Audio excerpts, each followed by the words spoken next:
जब हमें बेहतर स्वास्थ्य की ज़रूरत होती है तब हम उसके बेहतर इलाज के लिए बेहतर अस्पताल ढूंढते हैं। वहाँ पर हम अपनी जाति का डॉक्टर नहीं देखते हैं।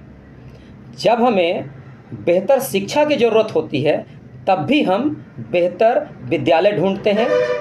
वहाँ पर भी हम अपनी जाति का मास्टर नहीं देखते हैं।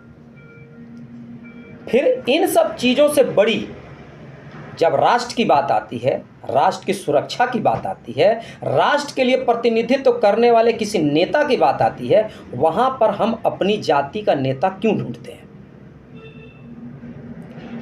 ये हम लोगों के साथ एक ऐसी मानसिकता डाला गया हम लोगों के दिमाग में जिससे हम और आप बटे रहें और दूसरे इस पर रोटियां सेकते रहें और हमारे देश को गुलाम बनाते रहें और हमसे गुलामी करवाते रहें। हम बहुसंख्यक होकर के भी अल्पसंख्यक की ज़िंदगी जी रहे हैं अपने देश में, किसी दूसरे देश में नहीं, अपने देश में।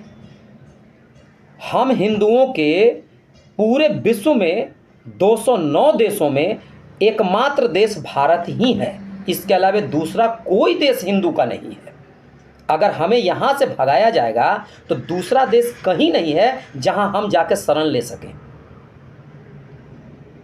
इसलिए आप सबसे हाथ जोड़ के विनती से मेरा आग्रह है, नम्र आग्रह है कि अपने मतदान के दिन अपने घरों से बाहर निकलिए।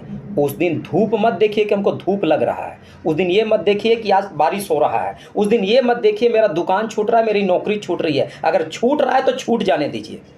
राष्ट्र सुरक्षित तो हम सुरक्षित। आप घरों से यदि नहीं निकलेंगे ना तो आपके विरोधी घर से निकल रहे हैं। आप निकले अथवा ना निकले, वो निकल रहे हैं और वो 100% मतदान कर रहे हैं अपने लोगों का। हम अपनी दुकान, अपनी नौकरी बचाने में लगे हैं और वो देश को अपने हाथों में लेने में लगे हैं। 70 सालों तक जो दोहन हम लोगों के साथ हुआ है ना, वो दोहन दोबारा मत होने दीजिए। हमको और आपको कोई युद्ध नहीं करना है, बॉर्डर पे जाकर लड़ाई नहीं लड़ना है। 5 साल में एक बार, सिर्फ एक दिन के लिए हमको अपना सब कुछ छोड़ करके मतदान करना है, जिसमें पैसा नहीं लगता है, जिसमें सिर्फ हमको अपना समर्पण करना है उस एक दिन को।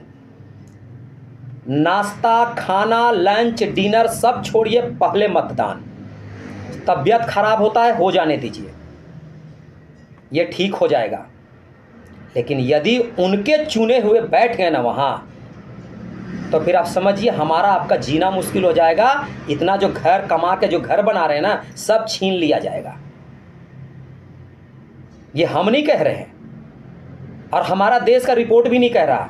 अमेरिका जैसे देश, ब्रिटेन जैसे देश के सर्वे किए गए हैं कि अगर इस बार भाजपा सरकार केंद्र में नहीं आई ना तो हिंदुओं का भारी संख्या में कत्लेआम किया जाएगा। ये अमेरिका और ब्रिटेन जैसे मैगजीन वालों का रिपोर्ट है, गूगल सर्च कर लीजिए। इसलिए भारी संख्या में निकलिए, अपने घरों से निकलिए और अपना पूरा मतदान करिए। कुछ लोगों को हो सकता है बोले कि यह राजनीति कर रहा है। मुझे किसी पार्टी से मतलब नहीं है, लेकिन मुझे अपने राष्ट्र से मतलब है और एक समाज सेवी होने के नाते मुझे अपने राष्ट्र की चिंता है, अपने हिंदू और हिंदुत्व की भी चिंता है। इसलिए हम अपने जिस दिन आपका मतदान की तिथि हो, घर से निकलिए और मतदान करिए। सब कुछ त्याग करके, कितना भी जरूरी काम उसे त्यागिए और मतदान करिए, राष्ट्र हित में, हिंदू और हिंदुत्व के हित में। आप सिर्फ मतदान करिए, वहां जो बैठा है ना, बाकी वो सब संभाल लेगा। वो आदमी घर छोड़ा है देश के लिए। उस आदमी को 24 का 24 घंटा अगर चिंता है तो सिर्फ भारत देश, हिंदू और हिंदुत्व का चिंता है। 70 सालों में कोई माई के लाल उसके जैसा पैदा नहीं हुआ। गद्दी में तो एक से एक लोग बैठे, लेकिन कोई इस तरह से नहीं बोला जैसे वो बोल रहा है और वो कर रहा है। आप सिर्फ मतदान करिए, बाकी सब वो कर लेगा। जय श्री राम।